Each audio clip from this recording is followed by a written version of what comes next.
അങ്ങനെ വെടിനിർത്തൽ ഇരു രാജ്യങ്ങളും അംഗീകരിച്ചു. സന്തോഷവും ചാരിതാർത്ഥ്യവും വിജയപരാജയങ്ങളുടെ കണക്കെടുക്കാനല്ല. ജനങ്ങൾക്ക് പ്രയാസമുണ്ടാക്കുന്ന, മനുഷ്യരെ കൊല്ലുന്ന, സമ്പദ് വ്യവസ്ഥയെ തകർക്കുന്ന, കെടുതികൾ വർദ്ധിപ്പിക്കുന്ന യുദ്ധം അവസാനിപ്പിക്കാൻ തീരുമാനിച്ചതിനാണ്. അങ്ങനെ തീരുമാനിച്ചതിലൂടെ സമാധാനത്തോട് മനുഷ്യൻ ആഗ്രഹം പ്രകടിപ്പിക്കുന്ന വലിയൊരിഷ്ടത്തിൻ്റെ ആശ്വാസം അത് നിലവിൽ വന്നു. പാകിസ്ഥാനും ഇന്ത്യയും തമ്മിലുള്ള യുദ്ധം അത് കൈവിട്ടാൽ ഏതറ്റം വരെയും കൈവിട്ടു പോകുമെന്നും അണുവായുധ പ്രയോഗം അടക്കമുള്ളവയിലേക്ക് നീങ്ങുമോ എന്നും ആശങ്കപ്പെട്ട ഉദ്വേഗജനകമായ മണിക്കൂറുകളായിരുന്നു ഇന്ന് പ്രഭാതത്തിൻ്റെ ആദ്യ മണിക്കൂറുകളിലൂടെ കടന്നുപോയത്. തുടർച്ചയായ ഏറ്റുമുട്ടലുകളുടെ, സൈറൻ മുഴങ്ങലുകളുടെ, ബ്ലാക്ക് ഔട്ടുകളുടെ ഒക്കെ സന്ദേശം.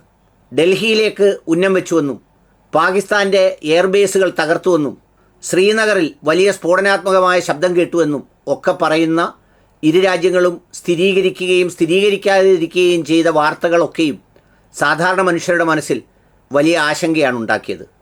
ഇനി എന്ത് എന്നതായിരുന്നു പ്രധാന ചോദ്യം. ഇതിലെ രാഷ്ട്രീയത്തിൻ്റെ ലാഭനഷ്ട കണക്കുകൾ അത് നമുക്ക് പിന്നീട് ചർച്ച ചെയ്യാം. അതിൻ്റെ നേട്ടങ്ങളും കോട്ടങ്ങളും ഒന്നും ചർച്ച ചെയ്യാതെ ഇന്ത്യയെപ്പോലൊരു രാജ്യം കടന്നു പോകില്ല. ജനാധിപത്യമാണ്. അതുകൊണ്ട് തന്നെ അതിൻ്റെ എല്ലാ ചർച്ചകളും നടക്കട്ടെ. പക്ഷേ ആശ്വാസമാണ്, ജനങ്ങൾക്ക് ആശ്വാസമാണ്. യുദ്ധം നിലച്ചതിൽ സന്തോഷമാണ്. കാരണം പൊട്ടിച്ചിതറുന്ന കബന്ധങ്ങൾ, അനാഥമായി പോകുന്ന കുടുംബങ്ങൾ, അതുപോലെ തന്നെ അനാഥമായി പോകുന്ന മക്കൾ, അവരുടെ മൃതദേഹങ്ങൾ, ഇതൊക്കെ സഹിക്കാവുന്നതല്ല. ധീരതയ്ക്കും ബാക്കിയുള്ള കാര്യങ്ങൾക്കുമൊക്കെ നമുക്ക് ഉയർത്തി പലതും പറയാം. ഇതിൻ്റെ വിശദാംശങ്ങളിലേക്കും ആഴങ്ങളിലേക്കും നമുക്ക് പിന്നീടിറങ്ങാം. പക്ഷേ ഇപ്പോൾ ഈ നിമിഷം സന്തോഷത്തിൻ്റെ, സമാധാനത്തിൻ്റെ നിമിഷമാണ്, ആശ്വാസത്തിൻ്റെ നിമിഷമാണ്.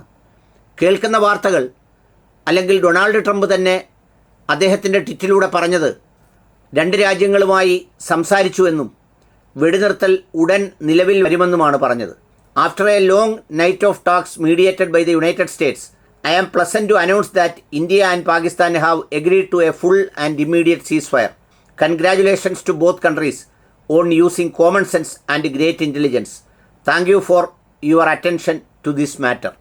ഇത് ട്വീറ്റ് ചെയ്തത് സാക്ഷാൽ ഡൊണാൾഡ് ജെ ട്രംപാണ് അദ്ദേഹത്തിൻ്റെ പേജിലൂടെ. അദ്ദേഹം ദിവസങ്ങളോളം നീളുന്ന, മണിക്കൂറുകളോളം നീളുന്ന ഉഭയകക്ഷി ചർച്ചയിലൂടെയാണത്രേ തീരുമാനമെടുത്തത്. ഇനി ഇതിൻ്റെ ഈ പറഞ്ഞ പുരോഗതി, ബാക്കിയുള്ള കാര്യങ്ങൾ, ഇതിൽ അമേരിക്ക ഇടപെട്ടോ ഇല്ലയോ എന്നുള്ളതിൻ്റെ സ്ഥിരീകരണം ഒക്കെയും രാജ്യ സർക്കാരിൽ നിന്ന് വരേണ്ടതുണ്ട്. അതൊക്കെയും പല വേദികളിൽ ചർച്ച ചെയ്യപ്പെടേണ്ടതുണ്ട്. സാമൂഹ്യ മാധ്യമങ്ങളിൽ ഫയറുകളായി ഇങ്ങനെ വ്യത്യസ്തമായ വാർത്താ തരംഗങ്ങൾ പ്രവഹിക്കുന്നുണ്ട്. ഇന്ദിരയുടെ പഴയ കാലത്തിൻ്റെ പോരാട്ടം അനുസ്മരിക്കുന്നുണ്ട്. അമേരിക്കയുടെ പടയെ തിരിച്ചടിച്ച കഥകൾ കുറേ പേർ പറയുന്നുണ്ട്.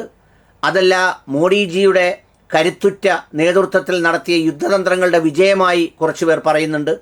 ഇതൊക്കെയും ഇനി വരും മണിക്കൂറുകളിൽ രാജ്യം ചർച്ച ചെയ്യും, രാജ്യത്തെ രാഷ്ട്രീയ പാർട്ടികൾ ചർച്ച ചെയ്യും. പക്ഷേ ഈ നിമിഷത്തിൽ സമാധാനം ആഗ്രഹിക്കുന്നവർക്ക് ആശ്വാസം തന്നെയാണ് ഈ വെടിനിർത്തൽ. അതിർത്തിയിലെ മനുഷ്യരുടെ വേദനകൾ, കണ്ണീർ, അവരുടെ ആശങ്ക, അതെങ്ങനെ കാണാതിരിക്കാനാവും? അവർക്കുറങ്ങണ്ടേ? അവർക്ക് കുടുംബങ്ങളില്ലേ, മക്കളില്ലേ?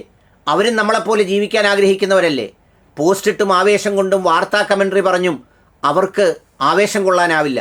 കാരണം മരണവും ജീവിതത്തിനും ഇടയിൽ ചെറിയ ദൂരമേ ഉള്ളെന്ന് തിരിച്ചറിയുന്ന ആശങ്കയുടെ നിമിഷങ്ങൾ, അത് വല്ലാത്ത നിമിഷങ്ങൾ തന്നെയാണ്. ഏതായാലും അങ്ങനെ വെടിനിർത്തൽ കരാറായി, ബാക്കി പിന്നീട്.